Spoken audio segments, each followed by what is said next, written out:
All right. So this episode is about what it's like to be a woman trying to get help when something feels wrong and nobody seems to have a satisfying answer. I love this topic. I can't ever know what this feels like, but I have a lot of female patients and I'm married. So I hear these complaints all the time. So is there a difference between something being common and something being normal? Well, wow, we really started with a hard question.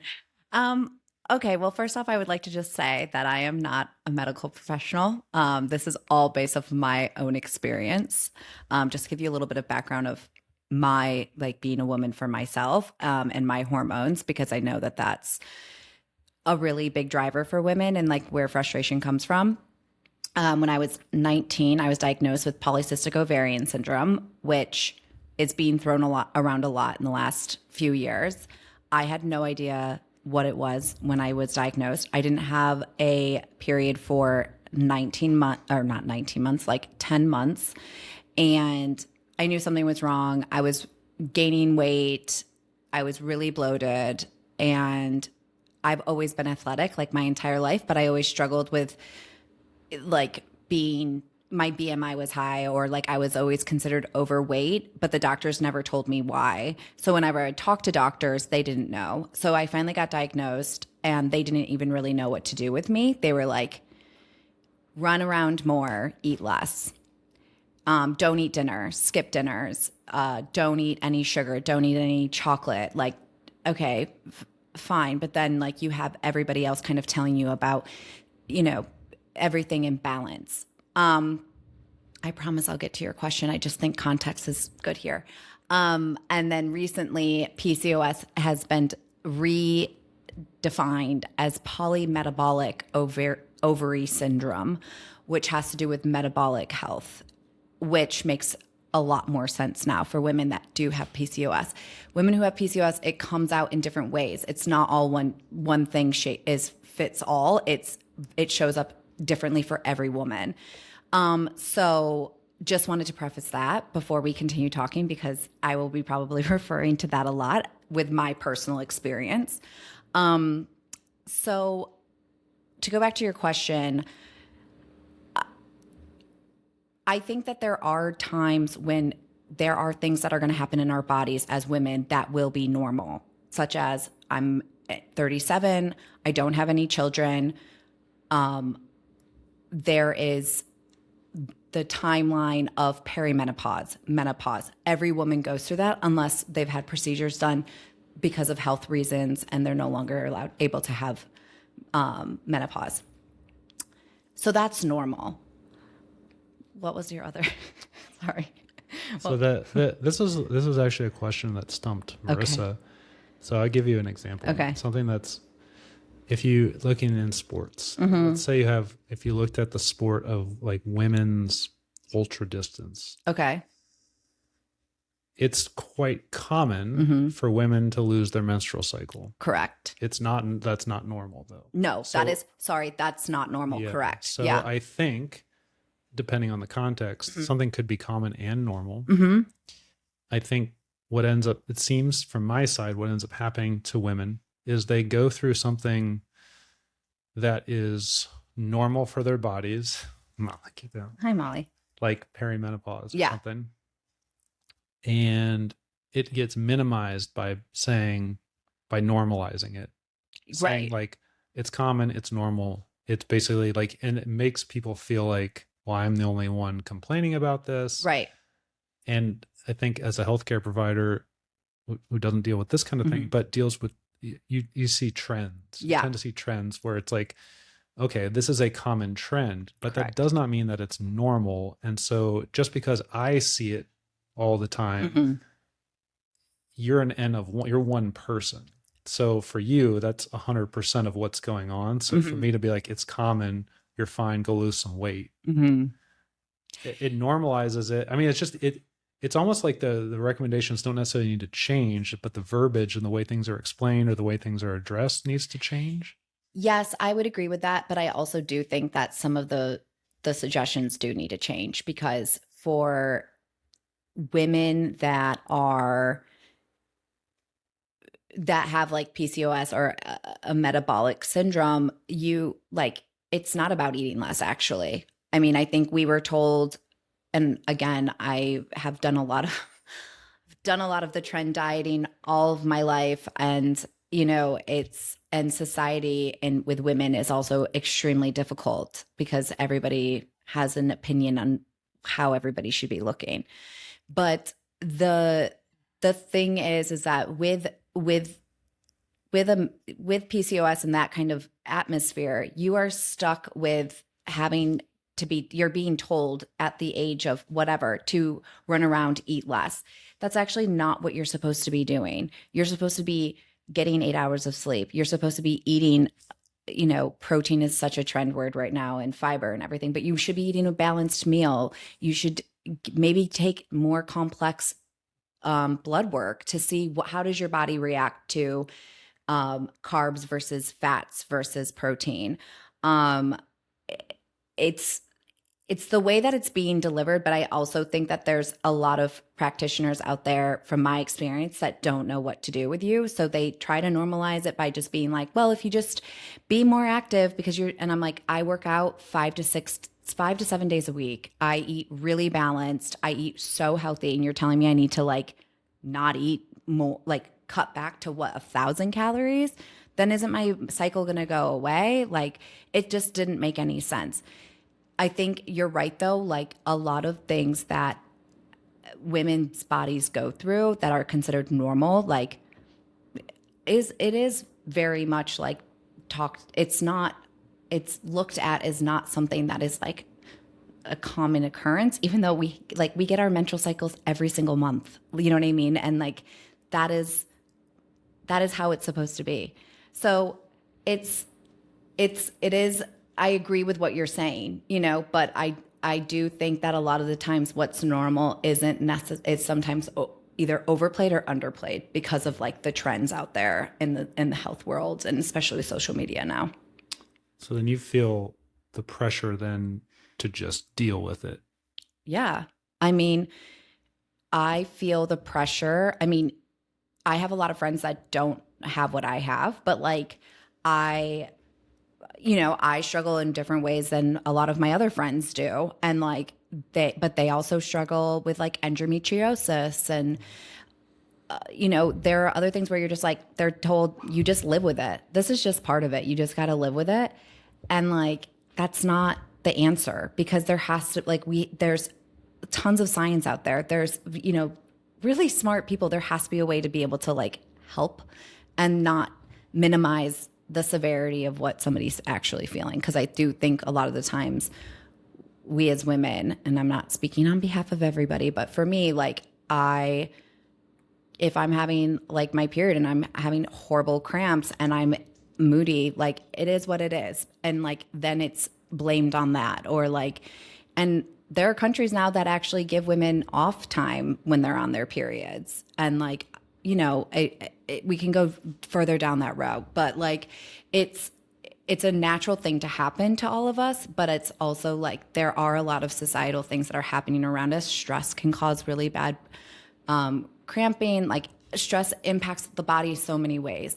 But again, going back to what you're saying, there is so much around the trends that are being brought up in social media, like the amount of people that aren't registered nutritionists, registered like fitness personal trainers that are like, I did these 10 things and I've lost all this weight. And you're like, okay, or you got on like a GLP-1 and you're just not telling people. But like, it's just embarrassing. It's like, it's really frustrating for people that are like truly living the day to day of trying to figure out what's going on in their body. So how long then, and it's hard because obviously you don't speak for all women, but Mm-hmm. you know a lot of women Mm-hmm. or a woman. Because of this, how long did women typically wait to go seek help? Because it feels like if you already know what they're going to tell you, Mm-hmm. exercise more, lose weight, take this medication, Mm-hmm. and that's not what you want, does that prolong seeking care for a lot of people, do you think? I think so. I mean, I prolonged it. I thought it was just normal, Yeah. to be honest. Like I was like, oh, I didn't have my period for 10 months. Great. I'm either like the next Virgin Mary or like, I don't know, something's wrong. But I didn't know what was wrong until I was like, this just, until I started just feeling that this wasn't right. So that's when I started going to the doctor. And it took a really long time to figure it out until they did an internal sonogram and saw that my ovaries were covered in cysts. They're harmless, but at the time, you know, they list off all the negatives about it. Yeah. You would get diabetes, you are higher risk of cancer, you might be infertile. The list went on, and you're just sitting there thinking, okay, so now like I don't have a choice in this. And my only choice is getting, and it's frustrating. You walk away frustrated. I think people are also scared to get tested and like go to the doctors because they're afraid of what's going to come out. Like, I mean, there's you hear different things happening all the time, and it's scary. I mean, our bodies can be scary, but I think it's important to, I've been, I've gone to a lot of different types of doctors, and I appreciate the doctors that sit and have asked me, what have I tried? What has worked? What hasn't worked? Or maybe nothing worked. And then then they come to me and they ask me, what direction do I want to go? Do I want to go more of the all natural, or do I want to go more of the like medical? And I appreciate that because then it's making me choose it. And of course I trust my doctors. They went to school for many years and are very, very, very smart, and this is their profession, and you trust them. But I think it's really important to do a lot of research yourself. And I did my fair share, and the resources are unlimited now with like chat AI and and socials and reading. Like some of the books I read over the course of figuring out what to do with myself honestly helped me. But really what I think came down to is like what forced me to go do it. It was realizing this isn't a normal feeling. Like this isn't a normal way to be living my life. So then you value collaboration when it comes to healthcare. Yeah. I think it's important. Like I have a general interest in, I became extremely interested in female hormones and women's hormones because it's fascinating how where the hormones begin, how they travel through your body. The fact that almost, I mean, in a realistic world and like a perfect world, in your body's, healthy, but it also has its own rhythm. Everybody has their own rhythm. It's incredible that every, 28 to 35 days you have a cycle and your body is shedding like the lining of your uterus. That's crazy to me. You know what I mean? And so I got really into it. And then that allowed me to go feeling even more empowered when I go to see my doctor, because I can say, I read this book. I really suggest you reading it, especially if you have other clients that have PCOS. It could be helpful for you. And the person who wrote it was, she studied, I forget where she studied, but she studied in Chicago. And she also had PCOS and was studying to become a gynecologist, and then decided to become this like incredible practitioner. Her name's Alyssa Vitti, and she wrote this amazing book about PCOS, endometriosis, and women who just never were able to get their periods.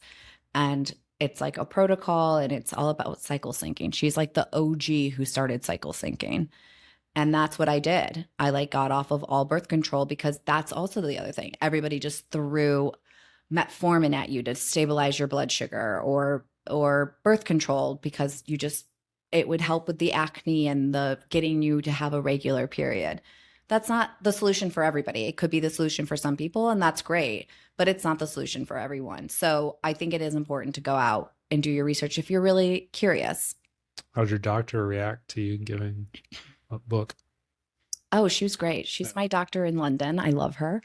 And it's a women's clinic. And I just, I told her the birth controls I had been on, metformin. And this was after I had been off of birth control and I went on a different type of birth control. And was also still doing the protocol of like eating specific foods during this different phases, and then working out the types of workouts you do at certain phases. And I was doing it all backwards. Like I was doing a HIIT class when I was like on my worst day of my period, putting my body through like 10 times more stress than I actually needed to. So now I like walk and do yoga. It's awesome. But she was really receptive, and she was like, that's really interesting. But again, like if that stops working, or you feel like your body's not moving, or you go back to not having regular periods, then we can look at other alternatives. So she sounds like someone who, I think it seems like she's trying to, rather than prescribe and force advice, she's listening and trying to guide. Yeah. Is that an accurate description of that relationship? Yes, for sure. Okay. For sure. That's an interesting thing to think about. And I think it's a big problem in all healthcare where, you know, we have a fixing reflex because that's how we're trained. It's like, okay, you're coming to me, you're broken. I'm going to fix you. I know more than you. So I'm going to give you advice. Yeah. And if you don't take the advice, you must not want to get better. And I've got another patient anyway, so we got to wrap this up. The alternative is being a guide, saying, you know your body better than anyone. So yeah, I have a degree, but I don't know I don't know what it feels like to be you. So maybe I should listen and then see what you're concerned about. And then ask those questions. Like, what have you tried before?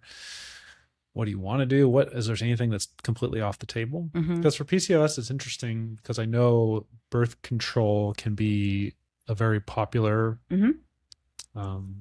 treatment for it. And this is just something that I've heard from a lot of patients, but I've had some female patients who are very religious and just from a religious standpoint, do not want to take birth control. Totally.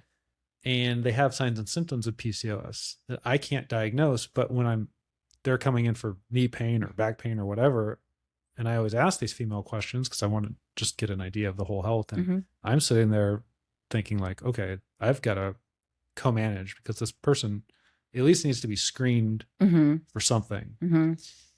And so I'll ask, say, hey, you've got these signs and symptoms. It's not really what you came in for, but I really think it'd be worthwhile to get an exam from an OB. When's the last time you saw an OB? And it's very common for women to be standoffish about it and say, I don't want to go because I know what they're going to recommend. Like whether the doctor would recommend it or not, there's basically this reflex from the patient that's like, nope, I'm going to go there and they're going to try and prescribe me something that I don't want. And then they're not going to give me another alternative. So why should I go do that? That doesn't fit within what I want for my body or for my morals or my ethics. Right. And then they don't see an alternative other than not doing anything about it. Right. Which then they're suffering. Yeah. So then it almost seems like you don't have a choice. You have, it's either do this or just be in pain and hope for the best. Like it's almost like there's a lack of options. Yeah, I mean, I agree on that. I mean, recently, and Chris, you know me, I'm like an open book. Recently, I went to the doctors and I was like, I mean, I've been traveling.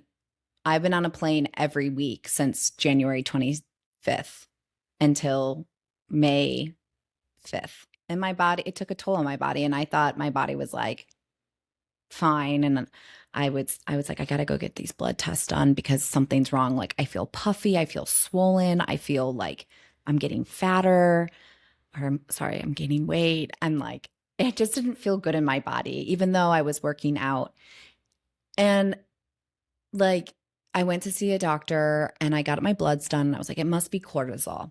Everything was completely normal. And it's like, what the heck? Like, what is this? Am I actually I turned 37 this year and like my body goes to shit? Like, you know what I mean? And I was just and so I did talk to her because my PMS symptoms have been horrendous. And even though I'm taking the herb, I'm very into like supplements of natural supplements. So I take a lot of magnesium and berberine and vitamin D, like all the vitamins. And I even take this, this could be really good actually for your patients. It's called Happy Mammoth. It's a supplement for that specialize in PCOS and hormone imbalances. And so about 4 years ago, I started taking their Happy Harmony or Hormone Harmony supplement, and I've been taking it every single day. And they also have a lot of other amazing supplements that I've taken for like the gut, for like a reset, just because so much of our hormones sit in our gut and actually can cause so much inflammation in our body. Again, I'm not a medical professional. That's just me studying a lot. But that I've taken some supplements from them and they've been super helpful. And there's tons and tons and tons of more and more women founded businesses that are obviously starting these, creating amazing supplements for women that have PCOS. So it's not like a big guessing game anymore. Again, definitely like would talk to a doctor or medical your doctor or your gynecologist about it to make sure it fits for you. But yeah, like I would love to see more of these doctors pushing, or not pushing, but like prescribing these types of alternatives than just birth control. Cause I was like, I'm at my last wit's end. I'm getting back on birth control just to help mellow out my PMS. And we'll see how that goes. I mean, it's very low dose and like it is what it is. I've already been on birth controls before, so I know how it feels. But like, again, to your point, pushing that on somebody just because it worked for one person or a couple of your clients doesn't mean it's going to react well to me. I'm going to know if it's going to react well. And if it doesn't, then what? So I think like watching the space of these other supplements that are natural that could really help benefit. I mean, it's not just you take a pill and you're magically going to feel better. It's about your entire lifestyle and being consistent with it. But I would love to see more doctors, recommending some of these alternatives to women. Well, you bring up an interesting point. So it's like we can say a lot of negative things about stereotypical biomedical care. Mm-hmm. You go to your primary care physician or your OB, you're afraid I'm going to get prescribed birth control. They're going to tell me to lose weight. They might try and put me on a GLP-1. Mm-hmm. They're going to say eat less, exercise more. And not everyone's going to do that, but that's I mean, I've had literally almost every doctor tell me. That's the perception. Yeah.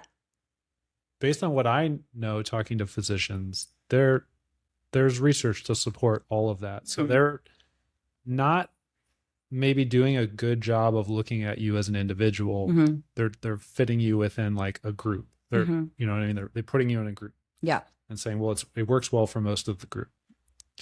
The alternative healthcare provider, which could be a naturopath, a chiropractor, or it could be like a physician that practices outside of what you would consider to be like contemporary healthcare. They're going to look at that from the other side and they're going to say, well, you're not treating them as individuals. And they're right. But then to play devil's advocate, the physician who's recommending weight loss and medication, they're saying, okay, great. And they might acknowledge that, but they may say the things that this alternative healthcare provider is recommending has little to no research behind it. So it's just different, but unstudied. Yeah. And they're also right. So I feel like they're both right and they're both wrong. And you're caught in the middle. Yeah. So I think it's like, again, it's this interesting almost mousetrap that it seems like women get caught in, because I have not researched supplements for female health, but I have researched supplements for orthopedic issues. And for the most part, they're useless. There's not a lot of evidence to support a lot of the most common supplements that get pushed. And the main thing behind it, I think, is money, because like you can get, it's like a 50% markup for supplements. So there is a big, and they're unregulated. Yeah. They're poorly regulated. There's some regulation. So if I'm going to play devil's advocate and look at it from a medical doctor standpoint, that's probably a concern that they would bring up. I don't want to put words in their mouth. Yeah. But I also live in the alternative health space. So I know how we're trained to think. And I've just acknowledged that my patients exist in the middle. So I've tried to come in the middle and just kind of look and see like what's going on. Yeah. So I think that's an interesting thing to think about, is like to have a primary care physician or an OB who has that Mm-hmm. training, the Mm-hmm. ability to prescribe and go the standard route, but to look at you as an individual and be like, well, maybe you don't need to eat less. Mm-hmm. Maybe that's not going to work for you. Maybe you exercise enough already. Mm-hmm. And then being open to looking at some things that maybe have less research Mm-hmm. to see, well, let's try it for 6 months Yeah. and see if this has an effect on you. Because just because something isn't researched doesn't mean it doesn't work.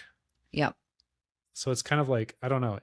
I think the deeper I go into this subject, the more confused I get and the more frustrating it feels. Yeah. Because I just feel like if someone asks me, the more I learn, the less confident I feel about giving any other advice, Mm-hmm. and the less confident I feel about referring. Yeah. Because it's like, okay, I've got this person here.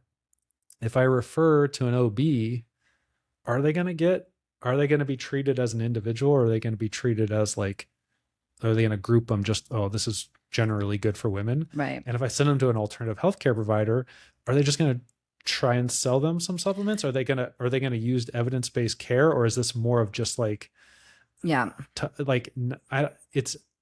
I don't even know a lot of times how to direct people, other than if I have an actual relationship with a healthcare provider and I trust that person to at least recognize their own biases and look at the person as an individual.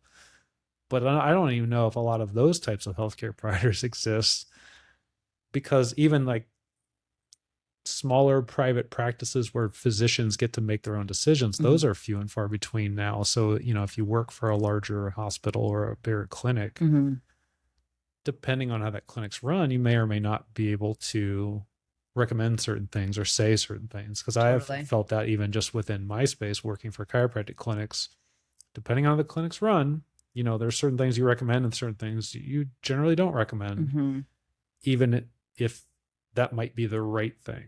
So, or the better thing for the patient. So it's confusing. It is confusing. It's so frustrating. And it also can get really expensive. I mean, gosh, I am constantly like, I feel like I would do anything to figure out, like, I would pay any amount of money right now to figure out, like, what is exactly what am I supposed to be, what's the exact numbers I'm supposed to be eating, like, in terms of protein, fiber, carbs, all that stuff. I don't track my macros. I just can't. But it's, then the marketing is crazy out there now. Like, it's crazy. And, I'm even seeing some practitioners on Instagram. There's this girl I follow that had endometriosis, Hashimoto's, and PCOS. Like, she had the trifecta. Wow. And she like cut out gluten, cut out alcohol, cut out like all this stuff, did all these different types of tests that are actually really interesting. It's like the Dutch test, and like to just kind of get deeper. Do I know if like those are actually going to tell me anything? No, but she's really marketing it. She does a really great job. And I do think there's a lot of things that is interesting, but it's expensive. If you want to do 6 months with her plus like tests, it's like over $3,000, and you get one meeting a month, and like, then it's up to you to decide. It's not, again, nothing is a magic thing that's going to make any of this easier. My biggest thing, and like what I can say as like a general woman who's dealing with like a common thing that's other women are dealing with, it's listen to your body, like see how you feel after you wake up in the morning. See how you feel after you have like water with lemon. Do your own research, but listen to your body and see how you feel. If you get bloated after eating a specific food, maybe don't eat it and see how you feel not eating it. Like, I think it's for me, has always been a lot of trial and error, but I've also like really, if I want to feel good in my body, it's about finding out what's making it tick and what's making it angry. And then when I go to see the doctor, I ask so many more questions now. Like, I think the last time I was in the doctor's office, I was there for like 45 minutes, just like asking her tons of questions. And I was asking her, of course, like everybody, I mean, my mom called me one day and she was like, "Oh, I'm watching the Today Show. And, they said GLP-1s are really helping people with PCOS." And I was like, "Great. So you think I'm fat? Thanks so much." She was like, "No, no, no. But like helping women lose weight that need to lose weight in order for them to get the reproductive tract back." And I'm like, "But now that's again, like, we're now having to take something that we might, I mean, I don't know enough about GLP-1, but like, I don't want to be put on something that I feel like I have to stay on that, or that like makes, diminishes my muscle mass, and like just seeing things that are happening in society." And the doctor brought it. I asked her and I was like, "What is it?" And she had a lot of great answers. I mean, she talks to a lot of endocrinologists. She does her own research. So it was just, I just wanted to ask loads of questions because I was just like, why are they pushing this now for women with PCOS? Do you think that this is what is the solution for somebody, for me? Like, you look at me, you see my weight, you see my BMI. Is this something that you think I should be on? And she was like, "No, but if you want to, we can talk about it." And I was like, "No, I don't want to be on it." But yeah, I think you need, like, you also have to do the research, and it's your body. And there's a lot of resources out there. So that would be my biggest like tip to help with some of the frustration. But to your point, when you know more, when you hear more and you're learning more, it gets more and more confusing. So the problem is there's doing your own research. Where do you stop and where do you look? There's so much information out there, and it's hard to vet what's good and what's bad, what's outdated, what's biased. And I think it's even hard as a healthcare provider. And and also when you get on the internet, there are algorithms that you might think you're doing a well-rounded search, but you're getting fed something very specific that's curated for you. And you're in a lot of information that would give you the counterpoint is being omitted for whatever reason. And I'm not saying that's a conspiracy to manipulate people, but it's just, the algorithms exist, and they feed you specific content, and they don't feed you other specific content for whatever reasons. So a lot of people, I run into a lot of patients to say, I did my research, and it's like, you only see one aspect of this. You don't see the bigger picture. And I'm not saying you're wrong, but I'm just saying you have to understand that you haven't done enough research to make the decision with a level of confidence that you think, because I've seen from both sides. I've seen people who have gone and they're to a medical doctor and they're like, "Well, I'm going to lose weight. I'm going to exercise more." They didn't get the results that they want. And then they feel like they're broken. Like everyone else can do it. I'm just this fat, lazy person and I have no willpower. And I guess I'm just going to be in pain and suffer. And then I've seen people who have gone the other direction with alternative healthcare, and they've got $10,000 worth of supplements, and they've done a bunch of liver cleanses, and they've stopped eating gluten, and they have this long list. And it's like, wow, you live a very restricted life. You got to take a pill every 10 minutes, and you have to avoid like all of the tasty foods. And like, you're wondering why you feel, and you're eating 1,700 calories a day, and you're trying to exercise, and you're trying to be super mom, and you're trying to do this and you're trying to do this. It's like, and you're not getting the results that you want, and you've been doing this for years. Like, you've kept this up for years. That, you know what I mean? So it's like, if you go too far in one direction, you don't get results. So you go really far in the other direction, you don't get results. And then you just don't do anything, you don't get results. And then you feel like you're not actively participating in your own healthcare, and you feel like a loser. And like, you can't, like, you have no willpower. And then you look on social media and it works for everybody else. I know. And the 5 things you have to do to fix this. And it's like, well, why didn't those work for me? No, I know. Like, that has been, I think, the biggest, most annoying thing for me, like, as just a person. And again, like, I scroll on at night after I'm done working, and I see right now my algorithm is like the girlies that are like, I went from this to this, and it like lists out, and it's like 10,000 steps a day. Chris, I can't get 10,000 steps a day. Do you know what I just bought? I bought a walking pad, and I work and walk, because if I don't do that, I will not hit that. I don't have time in my day to get up and be like, okay, maybe I don't prioritize it, but like, I really don't have the time to get up and go for like an hour and a half long walk. to hit 10,000 steps. Then it's like, I don't eat gluten. I don't eat dairy. I don't drink alcohol. I go to sleep and I get like 9 hours of sleep. That is absolutely amazing for you. But that's for that person. That is not for me. That's not viable for my lifestyle. So like, I think I would love nothing more than for people not to use those as research, because it can help make you more stressed, and it can make you kind of go the opposite direction of where you actually want to go. Life should be about balance. And yes, it's frustrating, but I will refuse, unless I'm allergic and it's really harming my body, I refuse to give up eating pasta. Like I just do. You can't tell me I can't eat pasta. But like, yeah, I don't drink during the week anymore. I only drink on the weekends, or like Friday and Saturday. And I don't like overconsume a lot I mean, I lived in London and I traveled a lot, but like, it's, what's good for you, it's bad. You can still do the bad and like be in moderation and live a healthy lifestyle. I think sometimes it's too extreme with what's being communicated by people that actually like are just following another trend. So it's like you feel lethargic, you feel bloated, you're cranky, you're crampy, you're in pain. All these things are going wrong.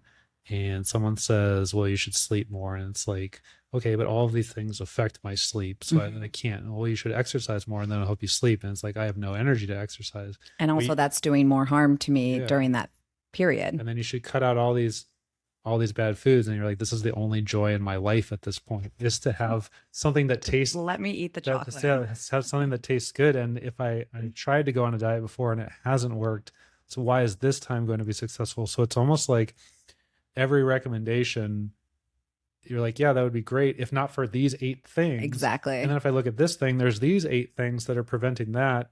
So it's almost like unusable information. Yeah. And then even if you were to be able to do it somehow, you get 10 hours of sleep a night, you stop eating gluten and you start walking 10,000 steps a day. Somehow you like basically have to win the lottery and then put your kids up for adoption and get rid of your pets. You know what I mean? And you got to go to bed at 8 p.m. and get up at 4 a.m.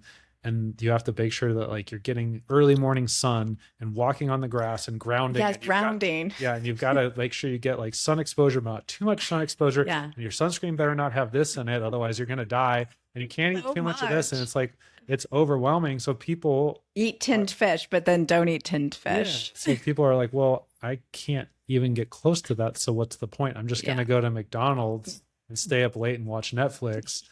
Because the outcome's going to be the same. I know. And the solution is so unrealistic. I know. That like you couldn't do it anyway. And it seems the more and more I listen to women, the more and more I'm just like, wow, this sounds like an impossible solution, because ultimately it gets thrown back on you. It's like, well, your hormones are messed up. So you're saying my body's broken.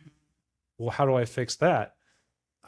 You know what I mean? Like, what is it a normal thing? Like, are you in perimenopause where it's like, okay, this is your symptoms are common and this might be a normal process, but maybe we don't treat it like a pathology, but we say, look, we can do something about the symptoms that fit within what you want for your body, that fit within like your religious preferences, that, and you could have like a list then, like, okay, all the stuff that could help you is off the table because it's not within your value set. You don't want to do that.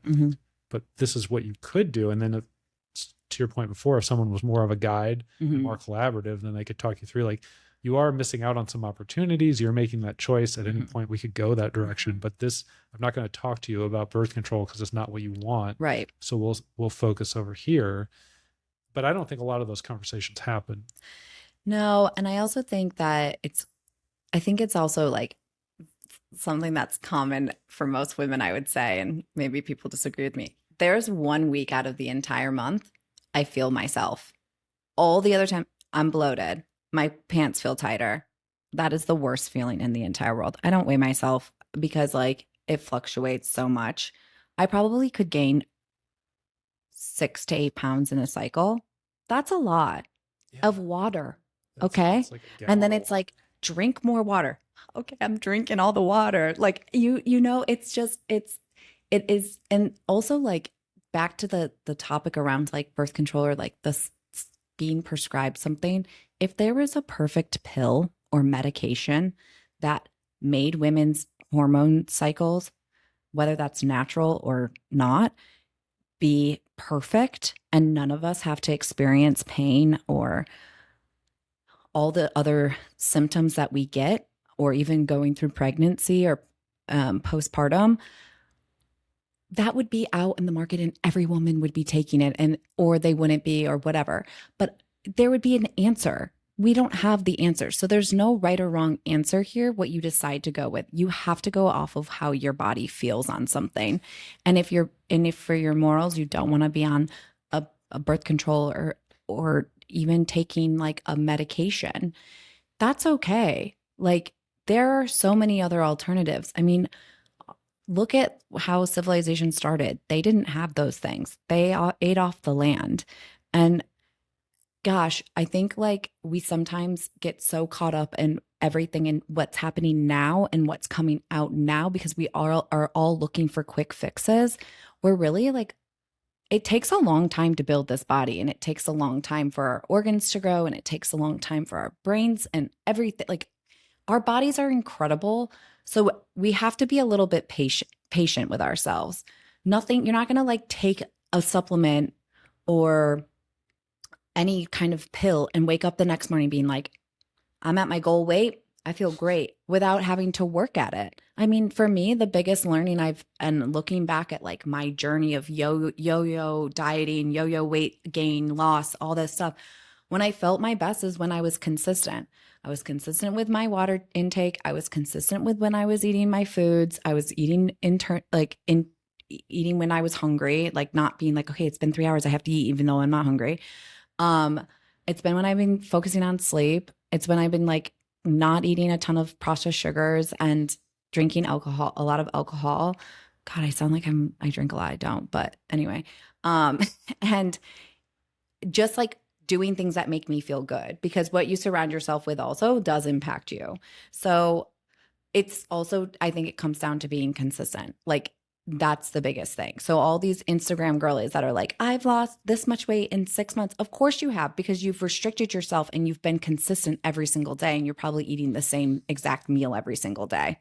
So for me personally, that's not a way to live, but it's consistency. So that's something that I've learned throughout this journey as well. Like if you take, enough magnesium or whatever, and that's helping you and you're seeing a difference, that's because you're taking it over time.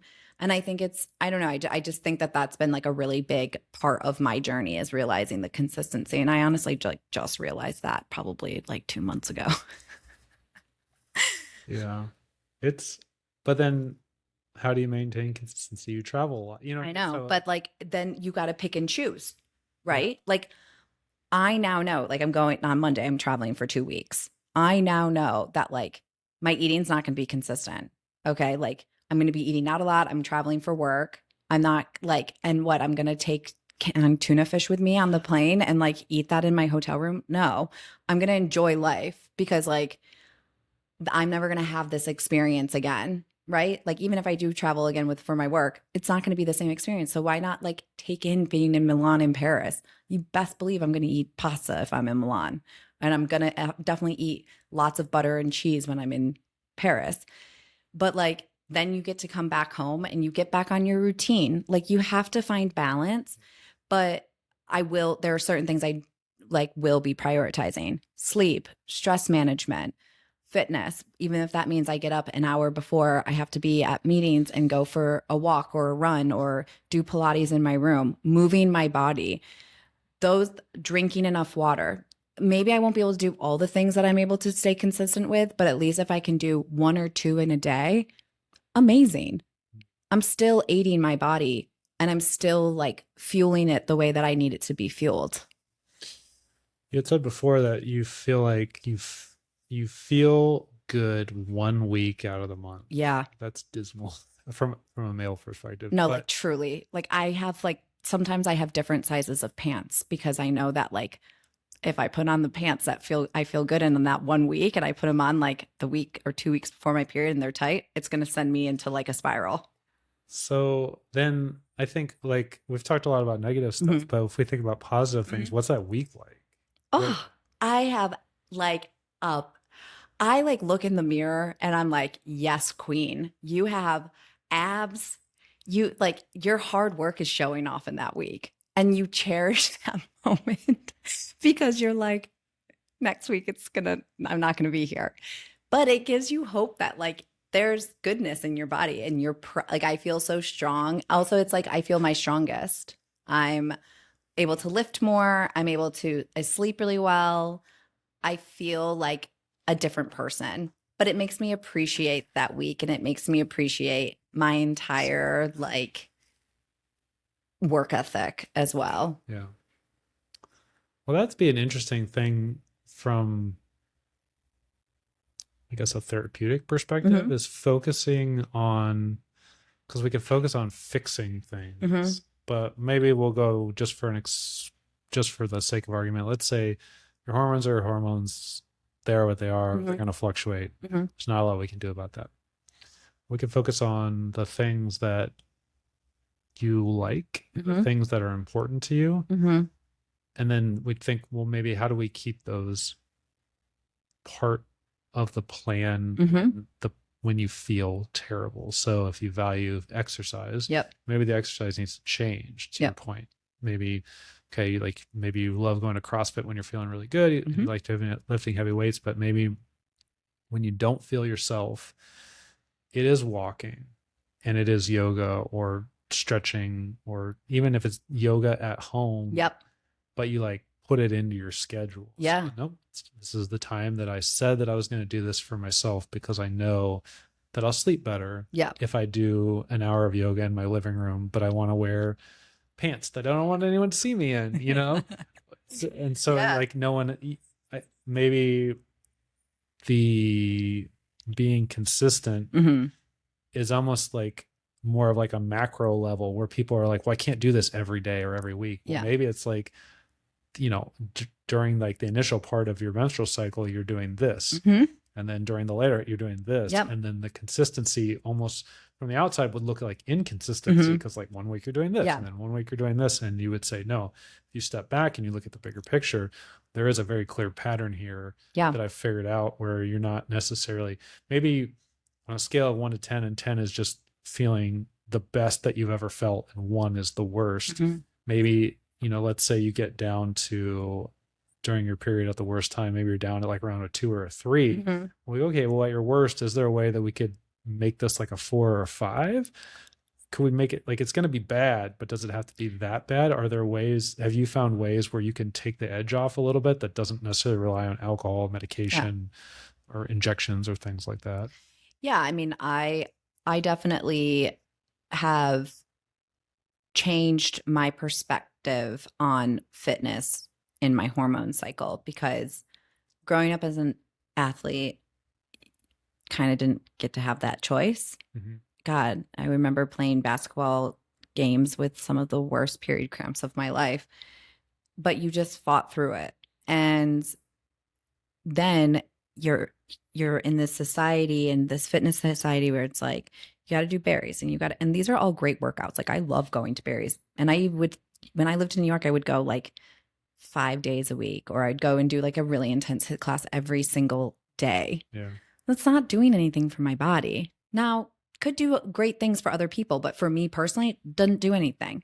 And then I had to completely change the way I thought about working out when I finally like started doing more research. And I was like, oh my gosh, these women are only working, like they're telling me to only do strength training and like some yoga 5 days, like 4 or 5 days a week, and to take rest days where you don't do a single thing.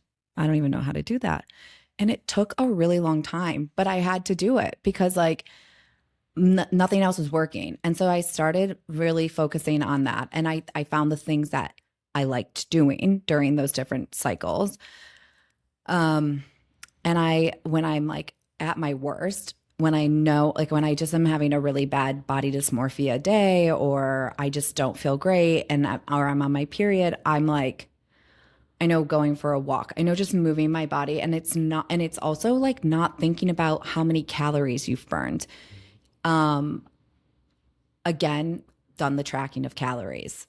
Like it's a slippery slope. For me, it doesn't work. I actually probably end up gaining weight, to be honest, when I track calories. But I eat really warm and nutritious things, like nutritious food that will support my body during that time, whether that's minerals or soups or sushi or fish or seaweed. Like seaweed's great for when you're on your period. And like I just focus on what actually makes me feel good, and it pulls me out of it. Like the worst thing for me to do is like strap myself onto a treadmill and run for like 6 miles. That sounds horrible. It's only going to put me in a worse mood. And the whole entire time I'm going to say, I don't want to do this. And then I'm putting my body through stress. Why would I do that? So I think it's really about finding the things that you like to do, and like, yeah, find things that you enjoy eating that like fuel your body and like replenish you, because your body's working so hard all the time. Everybody's body's working really hard. So like, why not replenish it with things that actually refuel it and make you feel better? Again, nothing's a quick fix. So like doing that one day isn't going to make you feel better, but also like eating chocolate one day, that's not going to like do anything to you either. You know what I mean? So I think it's really about understanding how your body feels when you're doing workouts, or how your body's feeling when you're doing certain things. Well, if you were able to get all of the healthcare providers in the world in one room, and you were able to give them advice, especially for dealing with me giving them advice. Yeah, from a patient perspective. Yeah, from a patient perspective. What would you want healthcare providers to understand about the way women receive healthcare or receive this advice when they build up enough courage and they're in enough distress to go seek care and book that appointment? They're sitting there waiting. Doctor walks in. What would you like them to know? I would love to ask them first to just listen, which a lot of doctors do, but to sit there and listen. And I would love for them not to just do general tests. I know blood tests are expensive in the US, but I would love for them to think a little bit more outside the box. And to your point, not grouping us all together, but more so looking at us as individuals. And, I would get into a machine and have it read everything and give as much blood samples and stool samples and urine samples, hair sample, whatever I needed to get, for me to get like a full blown like breakdown of how my body functions, because then that's data. They can then use that as data. Looking at my blood test recently, there's a scale of what's normal. One of my tests, and it wasn't anything serious, was outside, and my doctor was like, that's normal. But it says it's high. That to me is like red flags, wee woo, like that's high. And she's like, no, but everything else is normal. I think it's just like also explaining things a little bit deeper to patients, because it's our bodies. We should want to know what's going on and what does that mean. I'm going to trust them if they say it's not normal, or excuse me, I will trust them if they say it's normal, because you read these tests every single day and you know what is to be concerned about and what not to be concerned about. But the reason why I ask a lot of questions, because it's my body. I want to understand it. So I would really love for doctors to just not group us together, to be a little bit more individual with each person and really dive deep into everybody so they can understand their data and what's happening in their body. Because I think that's the scariest thing, that when you don't know what's going on in your body. I think that would probably help with compliance as well, because the recommendation might be the same, but if a woman feels heard, you might, as a healthcare provider, actually get them to go along with what you were going to recommend anyway. Yeah. Just by taking the time to listen. Totally. And let them talk, because I feel like if telling a woman to exercise more and eat less to lose weight has never worked. Maybe it's worked once in the history of humanity, yeah. But for like to go for men, it's bad too. But to seriously think that you could hand someone a pamphlet and be like, you should be less fat, and that'll solve your problems, even if it's true. Yeah. Not going to be well received by most people. But if you were to listen, yeah, and a woman maybe said, I think I might need to lose weight. Yeah. That's an excellent idea. Yeah. How would you want to do that? Are you more interested in exercise? Are you interested in nutrition? Do you have some kind of diet that you're thinking about? You know what I mean? Like, if it's her idea, she's more likely to like stick with it and make it part of a lifestyle, because like, do you want to be, say that you're just constantly on a diet? Don't you want to like adapt some sort of that into your lifestyle? Yeah. Nutrition's interesting too, because it's like, if you're going to lead with weight loss and nutrition, it's not going to work very well, because people don't want to be judged. No. And it doesn't matter what someone hears is, you want to judge the choices I make. You want to judge what I do when nobody's looking. Yeah. You want to judge my parents for the way they raised me. You want to judge me for the way I raise my kids. Mm-hmm. No, thank you. Yeah. Like, I'm not going to give you this information. I'm closed off. Yeah. So I think there's a lot of times when nutrition is the answer. Mm-hmm. And yeah, you do probably need to lose weight, but man, the way that's conveyed it drastically impacts the outcome. But I feel for doctors too, because they don't really, if you got 5 minutes and this is like the 60th person you've seen, yeah, and you've been on shift for 10 hours. Oh, of course. You know what I mean? You're at this point, you're just like, be less fat, read this, I'm out. Yeah. I mean, I was in New York when that doctor told me, and I definitely left like sobbing. I was like, she called me obese, and I like, am I obese? Like, I just was heartbroken, and like, it's so frustrating. And I think I think like when you I think also finding the right doctor for you is important. Like, I think that's why it's important to, if you want, like, see a lot of different doctors and find the one that like really works with you, because also it's personalities and stuff like that. I mean, you're working with other people. I think that's like a big one that I've learned over the years, because I've seen so many gynecologists, excuse me, so many endocrinologists. And I mean, gosh, at one point I was going to the gynecologist like every 4 months, to just be like, because I was just like, this is unbearable. Like, I don't feel like I'm even in my own body. But then when you find the right one that is listening to you and you're collaborative, and, you know, you have also done your own research if you want to, and you're able to take that to them and say like, what do you think about this? Or, you know, use them as a resource as well as like a sounding board, but also ask challenging questions and have the conversation. Like, doctors don't know your body as well as you do either. No, I think, but there's an intimidation factor too. A lot of people are like, yeah, it sounds good, but I get in that room, I mean, the doctors is terrifying. Like, yeah, I'm not going to do that, especially if it's like, you know, the doctor walks in and your pants are already off and you're up on the table. It's like, your legs are spread. Hey, I know this is an awkward time, but can we have an in-depth conversation while you're doing a pelvic exam? This is why I liked my doctor in London. First off, you walk in, there's coffee, there's tea. You feel like you're in a spa. It's lovely.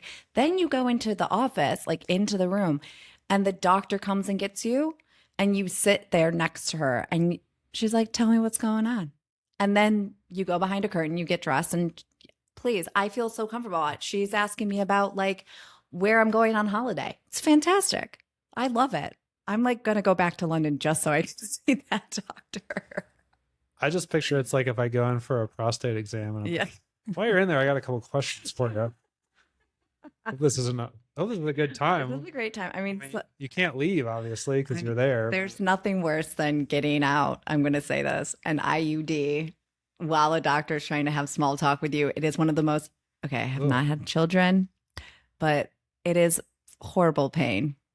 can't even And imagine. yeah, I have not had children, but it's pretty, I have friends that have had children and have had IUDs, and they're like, You should be able to get something pain wise for that. That's stronger than your Advil that they tell you to take." And she's like, "So how's holiday?" And I was like, "I want to kill you right now and kick you in the face." But great. Thank you for asking. Oh man, that's so awkward too. Yeah, it's fine. I mean, look, you get used to it. Well, if you had a time machine and you could go back and you could talk to your younger self, let's Yes. say 18-year-old, Okay. what advice? You got 10 minutes. What advice would you give yourself? Oh, this is a good question. Um, I would probably have it told myself to give my body a little bit more leeway and try to listen to it a little bit more. I think being 18, your body, it's kind of in like an interesting place. You're also transitioning from moving out of the house, maybe going to college, getting jobs, like more of independent freedom, right? Your mom or dad or yourself aren't, I mean, you're cooking for yourself, or you're going to the cafeteria. Probably could have made better choices in like foods, but you know, we grew up in a very healthy household. So when you're like first out of the house, able to like, I don't know, have pasta every single night for like a week, awesome. Um, but I think it was also just like more so creating, I wish I would have looked at my lifestyle then and wanted to create a little bit more of like a balanced and healthier lifestyle. I know when you're in college, you're going out, you're not getting enough sleep, and you're stressed because of school. But I really wish I would have been a little bit more like balanced. And I think now, I mean, it's so different from when I was 18 to where it is now, like in the fitness community. But I wish I would have gotten more into like, I wish we had Pilates and yoga. I mean, it existed back then, but it's not as, obviously it existed back then, but like it's not as popular as it was now, or we didn't have classes. We weren't exposed to it. So I do wish I would have done like a little bit more research then for those types of classes, because I think I would have really loved them back then. But then I also just kind of wish I would have like just, you know, did a little bit more research of, you know, what certain foods did to me. And I think it's great what, you know, you guys are teaching at the college. It's just like, we didn't have that. So, I mean, not that I didn't know how to work out. I played basketball, volleyball, and ran track like 12 years or 12 months a year. So like, it wasn't that I didn't know how to stay fit. It was more so, okay, I'm doing the workout, but like, how should I be eating? And, you know, you grow up in a society where it was like, look thin. I wish I blocked all that out, because that's when I really created body dysmorphia for myself. And I wish I would have just been, I mean, you're vulnerable at 18, but I wish I would have been more, like a little bit more confident in my own skin. But I'm really proud of like her, of how I had to, you know, find out I had a hormone imbalance and kind of like just took it on the chin and allowed my body just to kind of flow through it and see what was right, what was wrong. I tested a lot. Like that's one thing about myself. I will test things. I'll try to be consistent with it. And then if it's not working after a few months, I'll be like, okay, this isn't working for my body. But again, I was not listening internally to how my body was reacting to things. Mm-hmm. I was just ignoring it and pushing it down because I just thought that that was normal. Yeah, I think that's a, I feel like that's a key theme, Mm-hmm. not just for women and men too, for anything. It's like, just because something is common doesn't mean it's a normal thing, or it Right. should be. It might be common, but maybe we shouldn't normalize it. Right. I don't think anything should really be normalized. I mean, no matter if it's a chronic pain or cramps or anything, like you shouldn't ignore it. Pain is your body telling you something's like hurting. And sometimes it's a blessing. And because you can get it treated or get it, you know, see somebody about it and they can give you an advice on how to fix it. I don't think pain should be normalized. No, there's a really good saying, pain is a request for change. Mm-hmm.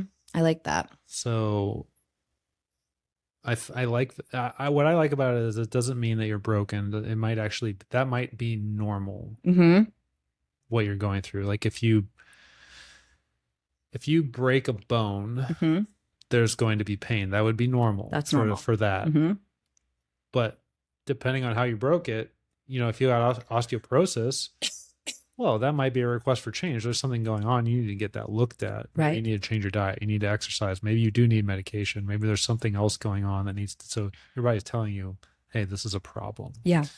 So I think if you look at pain and suffering from that perspective, is not necessarily that change is going to fix it or get rid of it, but your body is saying something needs to change. Something needs to change. And I feel like for women, you go through these things, you feel like if you verbalize that you're crazy because you're the only one, you work up the courage to go get help. Mm-hmm.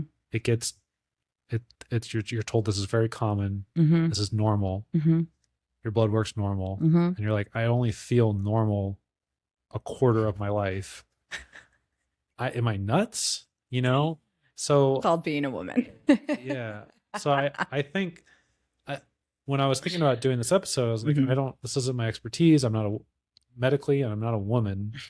So I can't really offer anything to this conversation. It's more of just like observation and then understanding. And then I think it would be really interesting to have someone on who treats this. And I think it'd be interesting to have someone who's like, yeah, I predominantly prescribe weight loss. Like I tell people, like a doctor who's like, no, I just go off the stats. Mm-hmm. To hear that side, because they're going to have some interesting stories, and it would be really interesting just for some alternative providers, but also someone who exists somewhere in the middle. So someone who'd be really interested is like someone who deals with fertility. Yeah. Because that's a true or false kind of thing. Mm-hmm. Either like there's no kind of pregnant. No. You know what I mean? So if you're a female doctor and you're a fertility specialist, you got stats. Yeah. You know what I mean? Like, so either you help your patients get pregnant or you don't. Mm-hmm. And so that provider would have to exist somewhere in the middle, I would imagine, because her only goal then would be a viable pregnancy. Yeah. So I would imagine if a supplement works, she's all over it. If a medication is what this person needs, like her only measure of success as a healthcare provider is whether the pregnancy goes to term. Yeah. I think that would be an interesting person to talk to, because there is no it's not just about making patients feel one way or the other. You are dealing with that, but you're also dealing with a very real outcome, bringing another human into the world. So I don't know. Super interesting. I mean, I have so many friends right now that are not married and they want to, have a chance of having kids down the line. And so I've seen a lot of people, I've had my friends, dear friends, who just were able to have a baby. But she had quite a few ectopic pregnancies. And then, she was at risk a lot. And so they went the IVF route and they were finally able to conceive and have this beautiful baby. But she did a lot of naturopath stuff as well, like a lot of acupuncture. And, she shopped around but she did her rounds of like really finding the right doctors for her. And that I think is so important, because you're advocating for yourself. And at the end of the day, you're the one going through it. So you should be with somebody that makes you feel comfortable. But I do think it would be so interesting to see it from all sides. Because again, I've only talked to the people that I've talked to, and I've done the research that I've done. I'm not a professional in this world. I just live it every day for myself. Well, I think that's a good spot to end it. Okay, perfect. Thank you. I think at some point I may actually send this out to some healthcare providers I know to entice them. I'll just send them the link and say, look, listen to the podcast. Do you have anything to add? Yeah. Because I think what I should do is I should get one on and then just bring a panel of women. Yeah. And then we could just sit there and be like, and not let them know, and just mic everyone up and be like, all right, spotlight. Answer. No, the medical providers are extremely knowledgeable and they're not the enemy. The hormones is just hard. It's a hard thing.